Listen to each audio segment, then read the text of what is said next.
మీరు ప్రతిరోజు ఇలాగే దేవుని వాక్యాలతో బలపరచబడాలి అనుకుంటే మా ఛానల్ని సబ్స్క్రైబ్ చేసుకోండి. అలాగే పక్కన బెల్ ఐకాన్ని యాక్టివేట్ చేసుకోండి. అలాగే మీ స్నేహితులకు, మీ సన్నిహితులకు మా ఈ ఛానల్ని షేర్ చేసి ప్రతిరోజు ప్రతిదినం దేవుని వాక్యాన్ని వారికి ప్రకటించుటకు సహాయం చేయండి. దేవుని బిడ్డలందరికీ నా హృదయపూర్వక వందనాలు. ఉదయకాలం దేవుని యొక్క వాగ్దానం ధ్యానం చేసుకుందాము. 32వ కీర్తన 8వ వచనము. నీకు ఉపదేశం చేసేదను, నీవు నడవలసిన మార్గం నీకు బోధించదను, నీ మీద దృష్టి ఉంచి నీకు ఆలోచన చెప్పేదను. దేవుడు ఒక వాగ్దానం మన పట్ల చేస్తున్నాడు. దేవుని ఆలోచన కొరకు మనం కనిపెట్టి ప్రార్థించేవారిగా మనము ఉండాలి. దేవుని చిత్తాన్ని జరిగించేవారిగా మనము ఉండాలి. దేవుడు ఇచ్చిన ఆజ్ఞల ప్రకారంగా మనం నడుచుకునే వారిగా ఉండాలి. దేవుని సన్నిధిలో మనము ప్రతిదినం కూడా మొరపెట్టే వారిగా ఉండాలి. దేవునితో సహవాసం మనం కలిగి ఉండాలి. దేవుడు మనకు ఉపదేశము చేస్తాడు. మన పట్ల ఎంతో శ్రద్ధ కలిగి ఉన్నాడు. మన మీద దృష్టి నిలిపి ఉన్నాడు. మనం ఎల్లప్పుడూ కూడా దేవుడు చూస్తున్నాడు. దేవుని చిత్తాన్ని మనం జరిగించే వారిగా ఉండాలి. మనం నడవలసిన మార్గమును దేవుడు మనకు బోధించే దేవుడుగా ఉంటున్నాడు, తెలియజేస్తాడు. మనల్ని ఎంతగానో దేవుడు ప్రేమిస్తున్నాడు. మన ఎడల దేవుడు ఎంతగానో కృప చూపిస్తున్నాడు. సమృద్ధి దయచేస్తాడు. మనకు మేలు చేసే దేవుడుగా ఉంటున్నాడు. మనకు కావాల్సిన ఇవులన్నీ కూడా అనుగ్రహిస్తాడు. హృదయవేదన తొలగించి సంతోషాన్ని దేవుడు మనకు దయచేస్తాడు. సమాధానం దయచేస్తాడు. నెమ్మదిని దేవుడు మనకు అనుగ్రహిస్తాడు.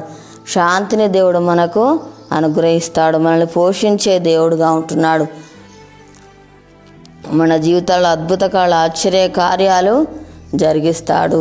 మన దివసాల మనం మొరపెట్టినట్లయితే దేవుడు మన జీవితాల గొప్ప కార్యములు జరిగించే దేవుడుగా ఉంటున్నాడు.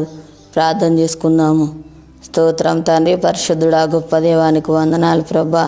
అయా నీకు స్తోత్రాలు నాయన. మాకు ఉపదేశం చేస్తానని చెప్పిన దేవుడు నాయన. అయా తండ్రి, మేము నడవలసిన మార్గం మాకు బోధిస్తారన్నావు ప్రభా, నీకు స్తోత్రాలు. మా మీద నువ్వు దృష్టి నిలిపి ఉన్నావు ప్రభా, నీకు స్తోత్రాలు నాయన. తండ్రి, మాకు ఆలోచన చెప్పే దేవుడు దేవానికి స్తోత్రాలు ప్రభా నాయన. అయా ప్రతిదినం నిసంలో నాయన మొరపెట్టేవారిగా ఉండాలి ప్రభా. ఆయన సలో కనిపెట్టి ప్రార్థించేవారిగా ఉండకు సహాయం చేయి ప్రభా. అయా నీకు స్తోత్రాలు నాయన. తండ్రి, నీకు వందనాలు ప్రభా. ఈసయాన్ని చిత్తాన్ని జరిగించేవారు ఏమి ఉండాలి ప్రభా. అయా నీకు స్తోత్రాలు నాయన. తనేమో మాకు తన సమృద్ధిని అనుగ్రహించే దేవుడు, మళ్ళీ పోషించే దేవుడు నాయన. ప్రతి అక్కరాలు తీర్చే దేవుడు, మా జీవితాలు అద్భుతకార ఆశ్చర్యకార్యాలు జరిగించే దేవుడు నాయన. అయా నువ్వు మేలు చేసే దేవుడో ప్రభా, నీకు స్తోత్రాలు నాయన. తండ్రి యేసయ్యా నీకు వందనాలు ప్రభా. ప్రతి అక్కరాలు కూడా ప్రభా తీర్చే దేవుడో ప్రభా. అయా మళ్ళీ పోషించే దేవుడు అయ్యా, నీకు స్తోత్రాలు ప్రభా నాయన. అయా హృదయవేదన తొలగించి సంతోషాన్ని అనుగ్రహించే దేవుడో ప్రభా, నీకు స్తోత్రాలు అయ్యా. తండ్రి యేసయ్యా నీకు వందనాలు ప్రభా. మా దేశానికి అనుకరించండి అయ్యా. ప్రతి ఒక్కరికి మారు మనసు రక్షణ దయచేయి ప్రభా. అనారోగ్యంతో ఉన్న బిడ్డలను స్వస్థపరచండి ప్రభా, నీకు స్తోత్రాలు అయ్యా. తండ్రి అయ్యా ఎవరి బాధల సమస్యలో ఉన్నారో వారిని దర్శించు నాయన. వారికి ఉన్న బాధ సమస్యలు అన్నీ కూడా తొలగించండి ప్రభా. అయ్యా నీకు వందనాలయ్యా. తండ్రి అప్పులతో బాధపడుతున్న బిడ్డలను దర్శించు నాయన.